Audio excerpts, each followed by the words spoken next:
If you were born between 1820 and 1830, your life would start in a slow, mostly rural world and end in one stitched together by railways, factories, telegraphs, and mass politics. You'd be among the first generations for whom the industrial city feels normal, not shocking. As a child, your universe is small.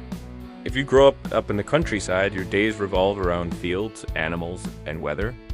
You learn quickly that a season of too much rain or too little can mean thin meals or none at all. If you grow up in a town, your world is streets and courtyards, markets and workshops.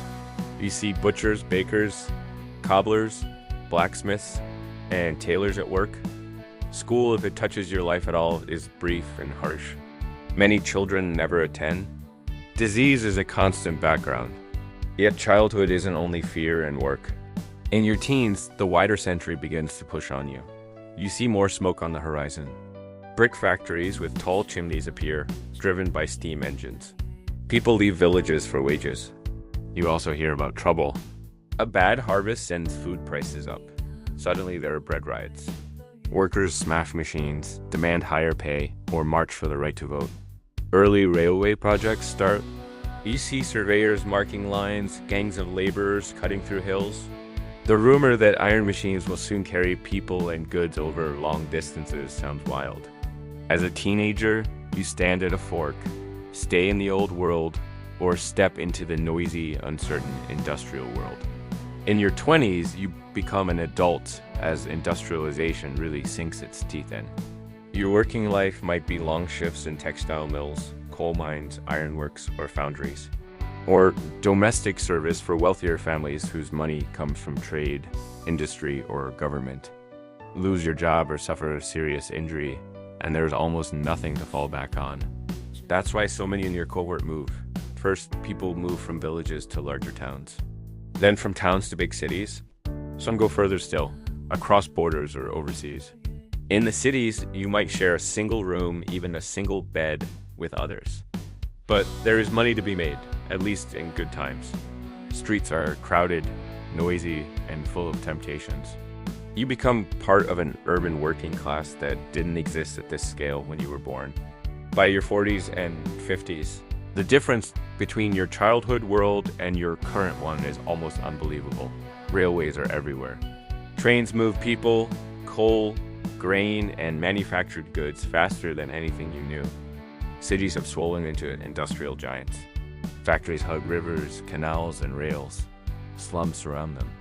Politics changes shape. Workers organize unions and political clubs. Meetings discuss hours, wages, and safety. Campaigns to abolish slavery, serfdom, and forced labor reshape laws and social relations. Voting rights expand slowly for some men. Early suffrage movements for women appear, often mocked but persistent. Nationalist and independence movements use newspapers, flags, songs, and speeches to rally people. Now you see crowds, petitions, and strikes. In your 60s and 70s, you're an elder in a world knotted together by wire and steam. Telegraph lines follow roads and railway tracks. Governments, businesses, and newspapers send messages in minutes. Newspapers are cheap and thick with content. You might sit stiffly in a studio to have your portrait taken. That picture could become the only visual record of you for your descendants. Steamships cross oceans regularly. Migration is woven into many family stories. You may have children, siblings, or cousins in other countries, sending letters with stamps from faraway places.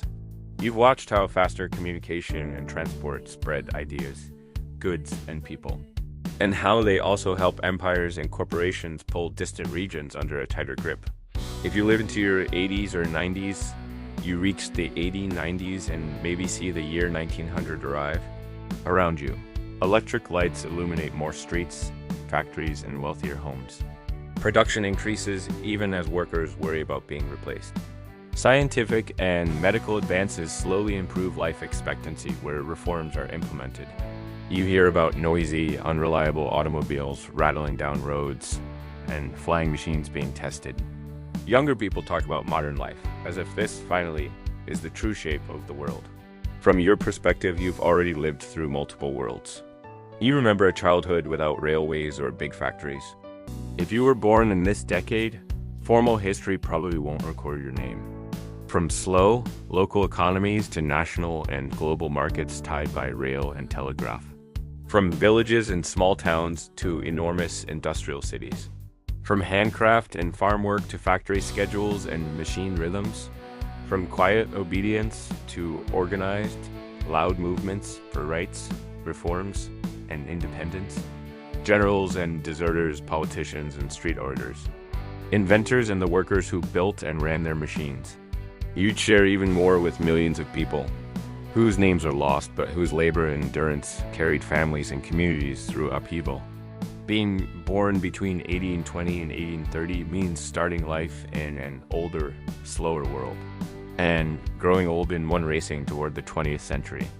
Your story, a real thread woven into that vast, restless fabric of change.